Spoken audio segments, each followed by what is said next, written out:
آج کا پہلا سوال ہے جی، پرویز لاہوری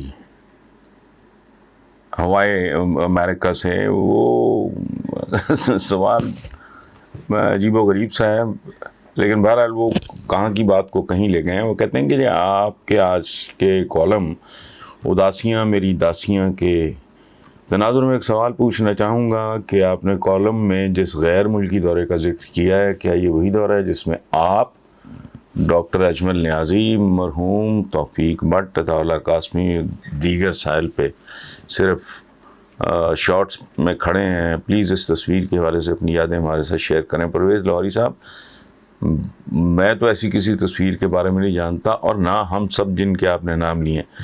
میرے ساتھ اس دورے میں تھے ڈاکٹر اجمل نیازی مرحوم، توفیق بٹ، اور اپنا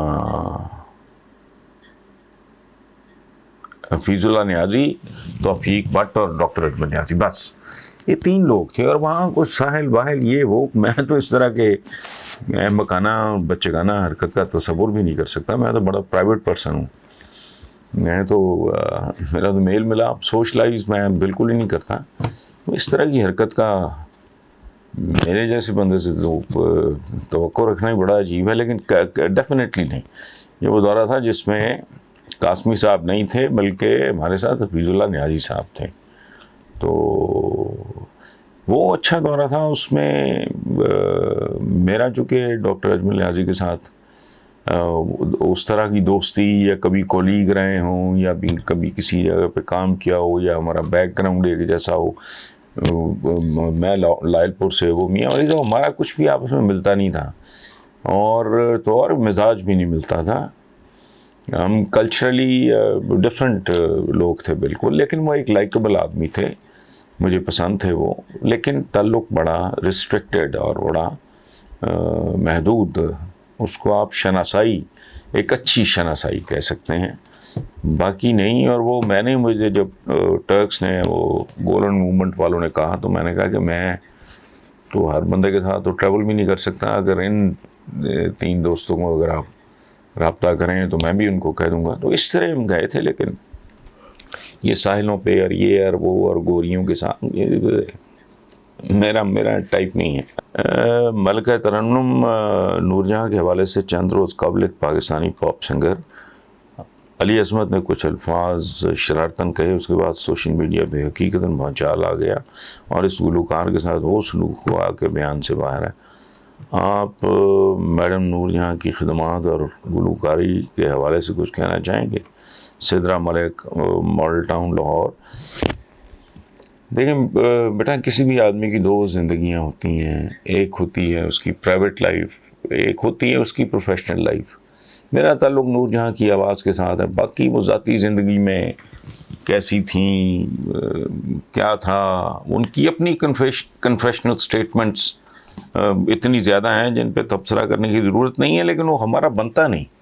میرا ان کا رشتہ ہے ایک سامع کا اور ایک گلوکارہ کا. ٹھیک ہے. تو باقی میڈم نور جہاں کے بارے میں میں نے کیا، دنیا جانتی ہے، میں نے کیا کہنا ہے ان کے بارے میں. بڑے سے بڑے جو گائک ہیں، پروفیشنل حوالے سے دیکھیں آپ. ذاتی زندگی کی مجھے کبھی کسی سے کوئی دلچسپی نہیں رہی. whether it is ملکہ ترنم نور جہاں اور somebody else, I am not concerned. ہمیں سختی سے منع کیا گیا ہے کہ دوسروں کی نہ کنسوئیاں نہ لو. ان کے ذاتی معاملات کا، یہ ہمارا کیریکٹر ہے، گھس جاتے ہیں ذاتی زندگی میں، وہ نہیں ہونا چاہیے. اچھا، باقی میری اپنی ایک مووی میں میرے لکھے ہوئے گانے تھے، انہوں نے گائے. اس فلم کا نام تھا سلطانہ ڈاکو. اس کے ہیرو تھے سدھیر، اپنے زمانے کے سپر سٹار تھے، اور اس کی ہیروئن تھی نیلو. یہ جو ہمارے بہت اچھے پرفارمر ہیں، شان ان کی والدہ، اور ریاض شاہد مرحوم ان کے والد بڑے زبردست رائٹر تھے، بہت خوبصورت لکھنے والے تھے. تو ان کی وہ اہلیہ تھیں. تو میرا ان کے ساتھ، میڈم نور جہاں کے ساتھ، بڑا لمیٹڈ قسم کا انٹریکشن رہا ہے. وہی اس فلم کی جب ریکارڈنگ ہو رہی تھی، تو اس زمانے میں تو خیر بالکل چھوٹی عمر تھی میری. تو ایک ٹریڈیشن یہ تھی کہ ریکارڈنگ کے وقت شاعر کو موجود رہنا ہوتا تھا.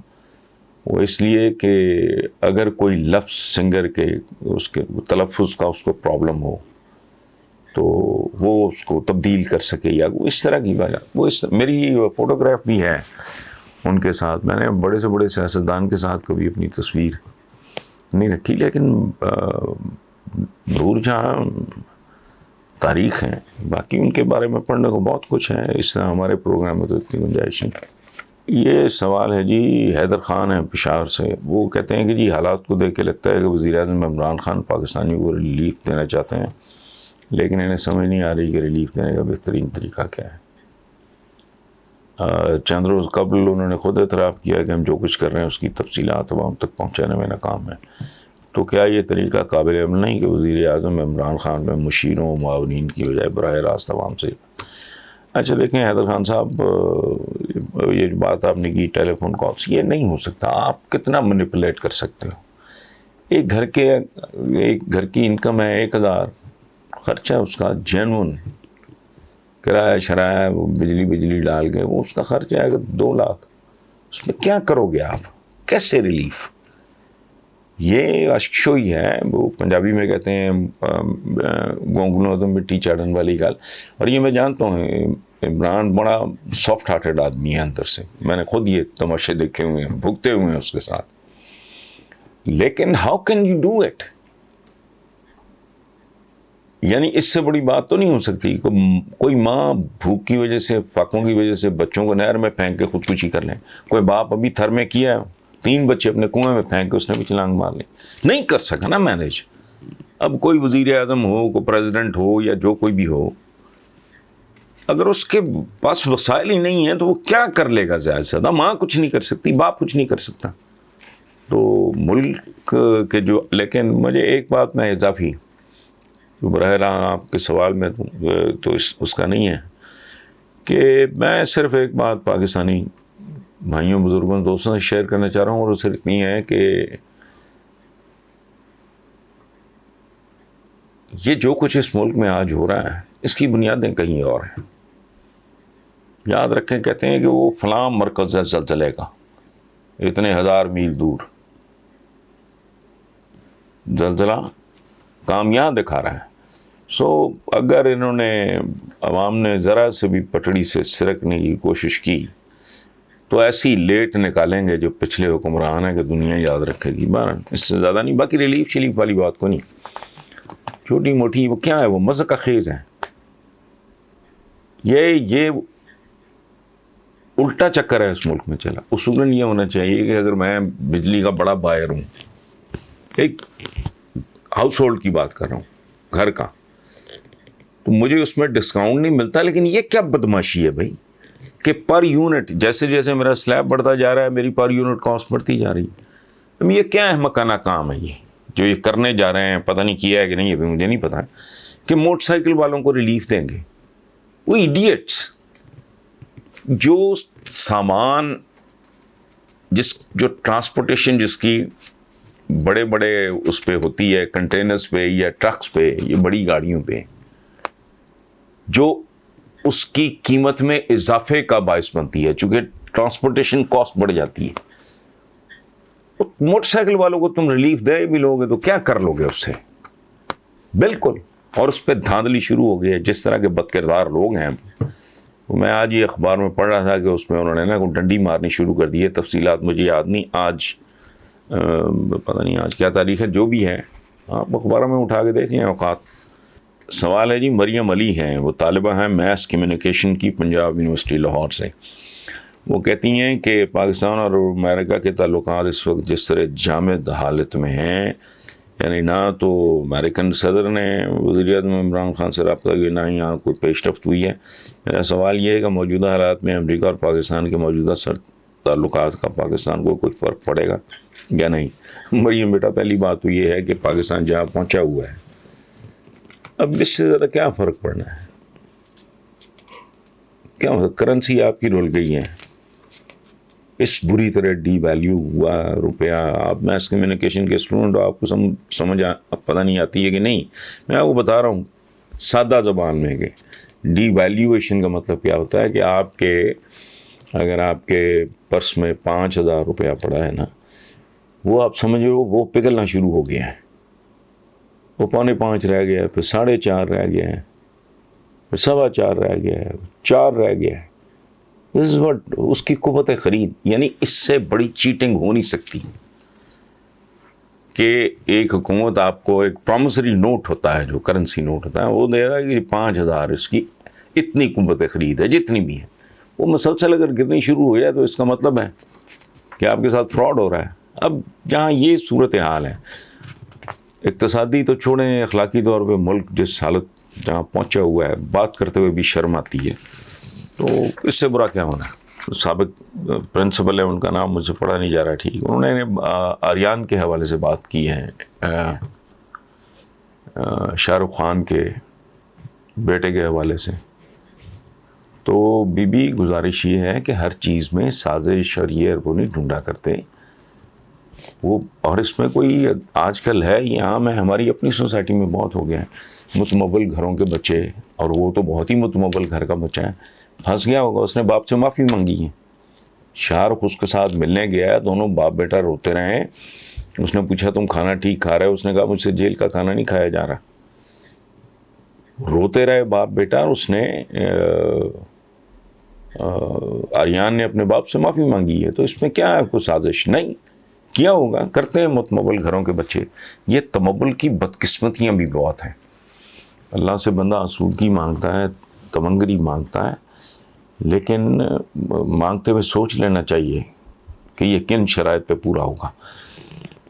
دوسری بات یہ ہے کہ انڈیا میں اگر وہ شاہ رخ خان کے یا ان کی اہلیہ کے یا کوئی دوست احباب میں سے کوئی سن رہا, انہیں یہ بتائیں کہ شاید اس میں قدرت کا کوئی شفقت ہو, مہربانی ہو. پکڑا گیا ہے, جھٹکا لگا ہے, ورنہ جیل شیل تو اپنی جگہ پہ, یہ جان لیوا ہو سکتا ہے, یہ پتہ ہی نہیں لگتا. آریان کی ڈوز اگر بڑھتی چلی جاتی, معاملہ بالکل ہی ہاتھ سے نکل گیا ہوتا. پھر انسان کا ویژن بڑا لمیٹڈ ہوتا ہے. افسوسناک بات ہے. ایک باپ کے طور پہ مجھے بھی دکھ ہے اور ہمدردی بھی ہے اس کے پیرنٹس کے ساتھ, اس کے دوستوں کے ساتھ, جو بھی اس کا سوشل سرکل ہوگا. اور میں دعا کو بھی ہوں اس بچے کے لیے, اور اس نے معافی مانگی ہے, اللہ کرے اس نے دل کی گہرائی سے مانگی ہو اپنے ماں باپ سے معافی, اور وہ سٹک کرے. اس کا روشن پہلو ہے کہ خدا نہ خواستہ آخری انجام تک نہیں, ڈرگز اس کو لے گئی.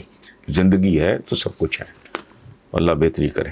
نیب کے حوالے سے ایک سوال ہے, اس کے لیے میں نے کٹنگ رکھی ہوئی ہے, میں اس پہ کیا کامنٹ کروں کہ خاص طرح کے لوگ ہیں جو ڈائریکٹلی انڈائریکٹلی ڈسے جاتے ہیں نیب کے ہاتھوں.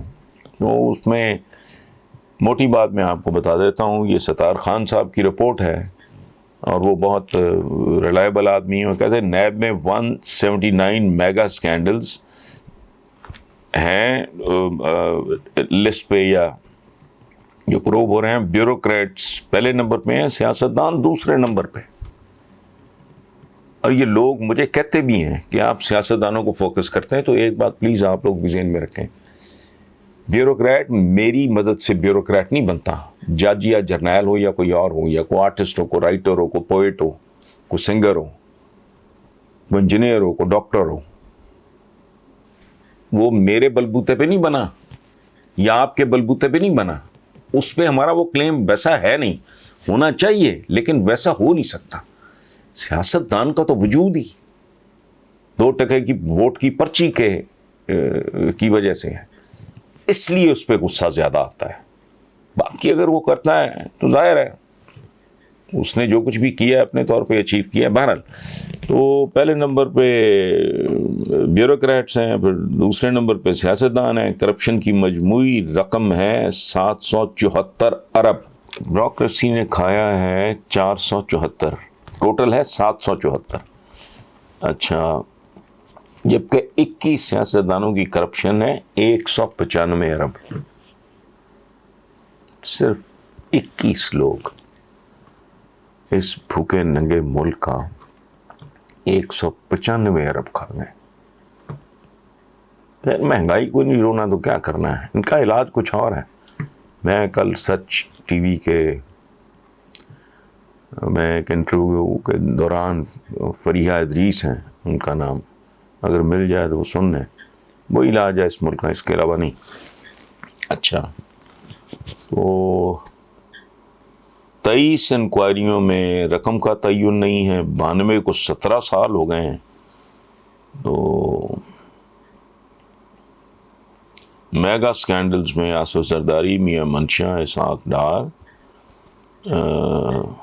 راجہ پرویز اشرف اور شاہ نواز مری کے نام شامل ہیں۔ یہ صورتحال ہے، آپ خود ہی اندازہ لگانا ہے۔